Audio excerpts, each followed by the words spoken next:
welcome to episode 13 of Get Hooked, the video podcast where I share all about my AFOs, whips, and what I'm currently reading. My name is Adele and I'm from the beautiful sunny South Africa, Johannesburg, the east of Joburg to be more specific. And today I'm not wearing anything handmade. I can feel that spring is in the air, although I do think that we're going to get a surprise or two with the weather. Which is fine because that just gives us a few more days of cold weather to wear our handmade knits. But yeah, spring knits are in the air. So let's jump straight into it. I don't have any FOs. I have a half finished object to share with you. Some progress on the whips and a new whip. So straight into the half finished object is one of the socks that I'm working on. I'm making this for Dion.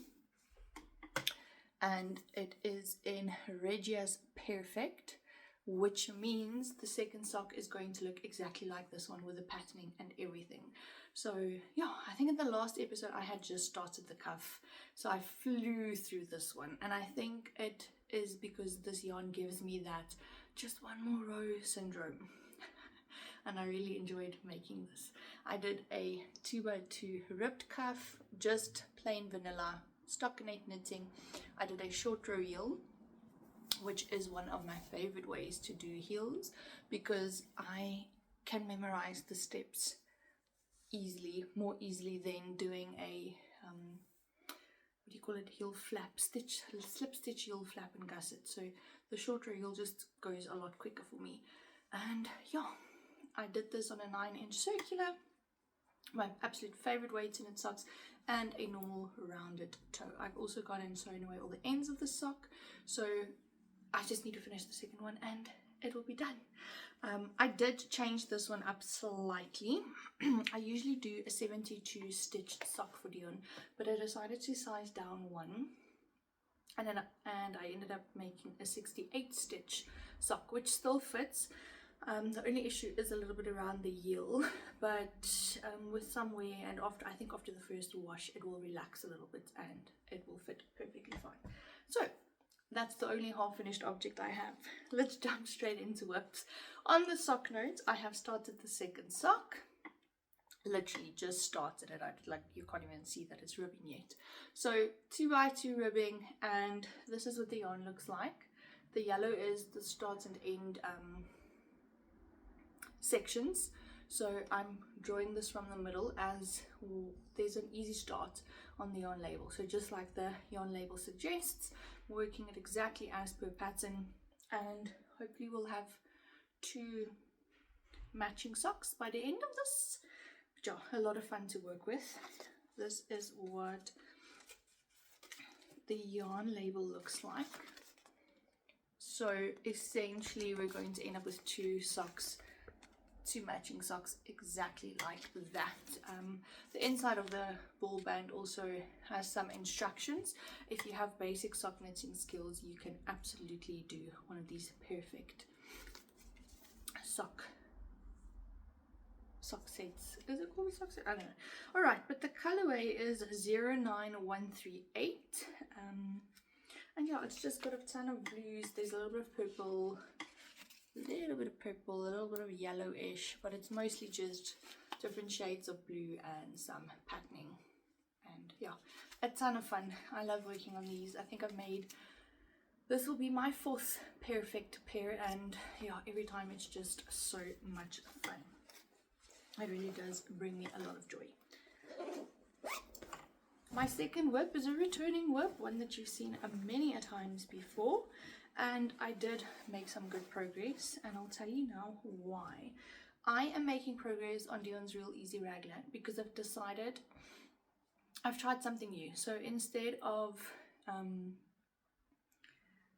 being so polygamous when it comes to my knits, I've tried to be a little bit more monogamous. And what I mean by that is I try to knit on one project a week. So I still have projects in rotation throughout the day. Like the sock project is the one that I work on at work during my breaks. Then I would come home. There's a secret project that I'm working on that I'm not quite ready to share yet. So when I get home, I work on that secret project, and then at night I usually switched between whips every single day of the week. I've decided to try and stick to one project per week. So instead of rotating daily at night, I rotate weekly now. Oh, excuse me. So this one was 2 weeks ago's whip at night. Alright, so it's the Real Easy Raglan from Maker Store. It's a basic top-down raglan construction. I finished the sleeves in the previous episode. Take this back a little bit. So sleeves are all done, and then I started chipping away at the body. And I actually put a progress keeper in. In the previous episode, we were at this yellow marker, and I made all of that progress in that week that this was my focus whip. So the body's getting there. This is just slow, mindless knit in front of the TV.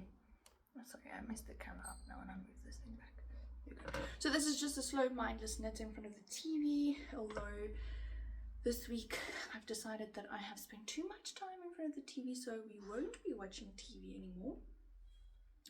So this will just be a slow, mindless knit when we're chilling at night. And this one is going to be the project that's back into rotation this coming week. So I think I could make some great progress on this jersey. So it's just a slow returning whip, and I absolutely love working on this. I love working with the yarn, which is Rowan felted tweed, by the way. Gorgeous yarn to work with, and very happy with how this project is coming together, although I would like to have it off the needle as soon as possible. Nonetheless, I am enjoying it, and it is getting love, and it is going to get love again this week. The second whip is also a returning whip, and this is the one that I worked on exclusively for the last week. So I've also made some good progress on this one, although I'm not entirely happy with one of the bits, and I'll explain to you now. Alright, so this is my Ingrid sweater, which is an all-over textured pattern, and it is a pattern by Petite knit, and it features some moss stitch, eyelet details, mock cable section that looks like diamonds, double rip, and then the same all the way down, and then a 1x1 hemline. Alright, so in the previous episode I was still busy on the second 2x2 rib section. I finished that, and I finished the 1x1 rib for the body. I also picked up the neckline. This was all in this week, right? I also picked up the neckline, finished the neckline, and I've picked up and started this first sleeve. So initially I'm happy with how the hemline turned out. I think once this is blocked, it's just going to be stunning.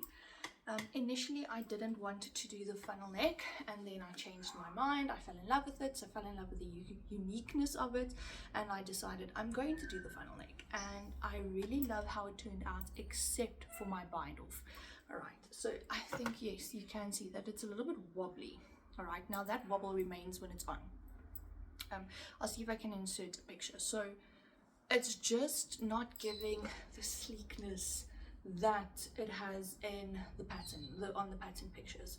So I'm not entirely sure if I should frog back, because she does suggest that you end on 2 rows of double knitting before you bind off, but I think, yeah, you can clearly see that little wobble. I don't know if blocking is going to sort the problem out, which I think is what I should do. I think I should block it out first to see if it's going to relax a little bit, and then if it doesn't, if I'm still getting that wobble, I shall maybe frog back and redo the double knitting rows, and maybe just leave out the double knitting rows. Yeah, I'm still in 2 minds. I think I need to block it first and then make an assessment, because I really love how the rest of it turned out. And once you stretch it out a little bit, you see that really doesn't look too bad. I actually really like the look of this. It's interesting, and it just draws my eye to the shape, and yeah, I just need to sort that wobble out, but it'll come. Right, the sleeves, because this is a drop shoulder design, feature a little bit of a sleeve cap made with short rows, and then the sleeve is just worked in around as normal. I'm doing this on Sorry, I lied. The pattern suggests 4mm needles. But I'm doing continuous loop instead of magic loop, and I also don't have a smaller cable so that I can do small circumference knitting, but continuous loop goes quickly as well. Yeah, very happy with the progress that I have made on this. Very happy with the hemline. That's definitely going to relax once it's been blocked a bit, and everything else will relax as well. I have worked with this yarn before, which I didn't mention is Allianz's DK Merino in the colorway Russet, which is just this gorgeous red. And yeah, I'm happy with the progress that I've made on this. It's just the neckline that is a bit of a hurdle, but nothing that cannot be sorted out, because I didn't sew away the end. I just sewed it down a little bit, but I haven't sewn it away properly yet, so if I need to take it out I can. But I think a blocking first before I make any irrational decisions. So yeah, this was my focus whip for the last week. Then I worked on a few other whips as well, specifically my Musselburgh and my Lunan t-shirt. Lunan, you'll see now. Okay, so the Musselburgh is a when we're in the car ride kind of knit, and that's exactly what I did today when we went to shop for the week. I took this one with, and I'm actually in the middle of a row. That's what I love about a basic stockinette project in the car, because you can stop in the middle of a row. But yeah, made some, oh, why is that so dirty? I made some good progress on this. I think I have another maybe 10 centimeters to go before I start the crown decreases. But yeah, very happy with how this turned out. I think in the previous episode I was about, I don't want to lie, I was quite far into the black, and I probably added maybe 2 or 3 centimeters since the last episode. So yeah, just in the car, chilled works. Oh, when we go on chilled rides or whatever, this is what I work on. So this is made with African Expressions Joy, which is a South African yarn, with a composition of 15% mohair, 40% superwash wool, and 45% acrylic, which, as I've mentioned, and I have to mention again because holy cow, look at that stitch definition. Very pleased with this, and very pleased with the progress. This is a slow on the go knit, and especially since we're entering the spring months, there's really no rush to get this done. So just chip away at it slowly. Alright, then my weekend whip is my linen tee, and I actually made fantastic progress this weekend. Alright, let's take the ball of yarn out.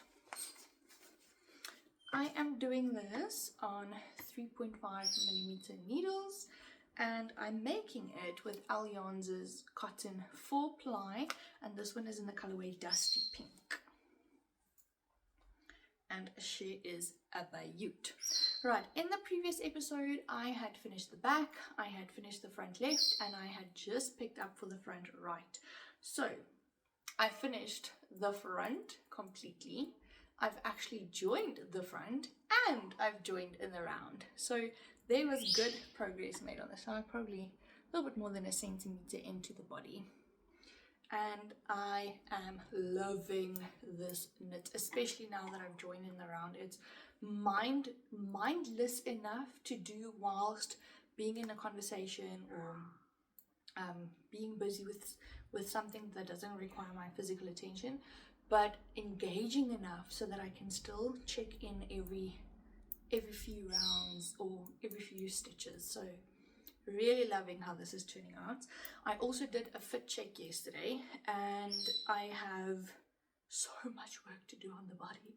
I don't know why I chose to do this, the 4-ply version, because she did write, Rebecca did write the pattern to, you can make it in a DK weight is what I'm trying to say. So I don't know why I opted for the 4-ply, but I think it's going to be worth it in the end. And yeah, it just features this gorgeous back detail, which once you have it on, beautiful design feature. Absolutely love it. And I think for this one, I'm going to keep going until I finish this ball, and then I might do the sleeves first and maybe even the neckline before I finish with the body. I'll definitely have more than enough yarn, so yarn's not an issue with this one, and it's not like, oh, I need to do the sleeves in case I run out of yarn. That's definitely not the case. I just think it's going to be a little bit more rewarding once the sleeves are done and the neckline's done, and then I can just push that final stretch to get the body done, because it's going to take quite a bit of knitting. Nonetheless, I really enjoy working on this. I enjoy working with this yarn. I love it, and I think it's going to block out beautifully once done. So this is my weekend project, and by weekend I include the Friday. So on a Friday I will not take my sock project to work. This one goes, and this one is the one that I work on during my breaks at work. Not breaks, break. I get a single break. So yeah, lots of fun is being had. Right, then, remember this mammoth granny square blanket? I actually brought it along. This one, with all the little scrappy squares. It hasn't been getting as much love, and that's why it has been absent for the last couple of episodes. But I did actually manage to finish one block. I have not joined it yet, and I've started a second block. So I finished this purple number. Oh, it's beautiful. It's looking more grey. It's not as grey as it looks in the on screen. It's more like a lilac-y purple, and yeah, just a 10 row granny square, basic granny square. Nothing much to say about the squares. I just need to join this one, and I started a second square as well. Again, nothing spectacular, just a normal granny square, and this is almost like a dirty pinky color, a dirty pale pink. It looks, I don't know, it looks more beige on the screen, but it's actually pink in real life, like a very dirty pink. Not as much as the dusty pink, but a dirtier pink. But yeah, very pleased with how this is going, and soon they will be joined into the blanket as well. That's it for old whips. Now I can share a new one, and I think the reason that I have not made as much progress on the granny squares that I need to join is because this new one has taken over my life. Alright, so a few weeks ago I made a video stating my knitting and crocheting plans for spring and summertime, making good progress on the Lunan tee, which is like the main project that I want to finish before spring actually swings around. Then I have another crochet pattern that I want to start, a shirt, and then I decided to include 2 accessories. The first one's a scarf, which I haven't started yet. I'll probably only start the scarf once I finish the Musselburgh.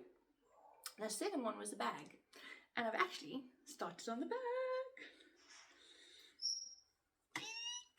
So I'm making a granny square bag. The initial plan was a tote bag, but I'll explain to you now why my ideas have changed. So this is just a really nice granny square, and I actually steam blocked this one, so it does look like this. You can see the other ones aren't blocked yet, so they have a little bit of a curl in them, but I had to steam block to see what it will look like in the end and how big I actually need to make them, and I am very pleased with how this is turning out. Right, so I am following a pattern for the granny squares. It's called the Delilah Square by Hooked on Sunshine. It's a free pattern, it's a free download. However, the square is gigantic. It's a really big square. I did not do all of the rows, okay? I think I stopped at row 8, and the little mesh detail is my own doing. Okay, the pattern does not include the mesh detail, and the pattern includes more rows. Alright, I think it's like a 33 row granny square or something, but that just wasn't going to cut it, and I really liked the way that the square looked after round 8, and I really liked that I added the little mesh detailing because that's how I join the blocks. Alright, so I'm making this with Al Yarns' 4-ply cotton. This one is in the colorway white, just white, and here's the plan. Okay, I wanted to turn it into a tote bag, but I found this lying around. Well, not me, actually Dion found it. Dion found this lying around, which is just this little drawstring bag. Alright, so we spring cleaned a little bit yesterday, and he came to me and he's like, I think you can use this for your wall. And I was like, yes I can. And then I had this brain fart, and I was like, I'm going to put the granny squares over this. I'll sew them onto this bag. So the plan is to make enough squares to cover this bag. Right, how cute. And then I'm going to I'm going to remove this drawstring and replace it with an I-cord drawstring, and I might add some straps. Okay, maybe some straps to the top so that you can carry it around as well. So yeah, very pleased with how this is coming together. I did hyperfixate on this a little bit last night, and I ended up making 1, 2, 3, 4, the four squares. So yeah, and the squares are not mindless. Let me just tell you that you need to stay focused when you do a hooked on sunshines pattern. They really are gorgeous. Definitely not for the mindless type of crocheting that I enjoy, and definitely if you want to have something, I mean, spectacular in your crochet, what would be called, I don't know. If you just want to crochet something spectacular, I can highly recommend her patterns. Alright, Vanessa's patterns are also extremely well written with tons of photo tutorials and proper descriptions that you really can't go wrong. You just need to stay focused. So yeah, this is the second spring/summer project, and yeah, hyperfixated a little bit. I am using a 3mm hook for this, which is right inside of the recommended hook size, because it says a 3mm hook, so perfectly inside of the recommendation. And yeah, I'm just gonna chip away at this slowly. I think I need 12 squares in total to cover the bag, and then I just need to join them along the sides, and then, as I said, just finish up at the top with a little drawstring. But what's great about this bag is that it also doubles as the project bag. So thank you, nameless little baggie. You are now the project bag as well. And that's it, ladies and gentlemen. A really quick, short and sweet episode. Oh, except for reading. I started a new book. It is here. It is called Holding My Breath: Further Exploits of an ER Doctor, which is a South African diary style book by Biccard. And I read her first book in, I think it was 2021. Saving a Stranger's Life is what that book is called. Yes. Saving a Stranger's Life, the Diary of an Emergency Room Doctor. This one, Further Exploits of an ER Doctor. And her writing style just captivated me in that first book. And when I saw this one on the shelves, I was like, I need it in my life. I'll share the blurb with you and then you can understand. The first customer today reports that the previous night, his right nipple had moved away from its usual location. He noticed its absence when he looked in the mirror and later found it in his armpit. Wow, I say with a slight frown. I've never heard of a migrating nipple before. Let's have a look. I slide the door shut and motion for him to pull off his t-shirt. Oh, it's moved back now, he says. So the whole book is filled with little snippets like that. There are some really sad stories in here as well. I mean, you can imagine what an ER doctor has to deal with, but she writes it in such a way that you fully empathize with her, with the team, with the families, and the funnier ones, the quirkier ones, you laugh along with her, because I can just imagine what she must have thought when this oak came in and said his nipple had moved. So yeah, a lot of fun, a lot of sadness, eye-opening, and I think once you've read the first book, you know that she takes great care in telling the sad stories in such a way that you truly do empathize, and you truly do see that there is still a human side to doctors who have seen the most horrific scenes. And yeah, I think I just really enjoyed her writing, and I'm glad that there is a second rendition of the ER escapades that South African doctors endure. But yeah, lots of fun. Okay, short and sweet episode, everybody. Please remember to like, comment down below what you're currently working on. If you have any tips for the Ingrid sweater neckline fiasco, that would be very much appreciated as well. And I'll see you in the next one. Stay hooked. Bye.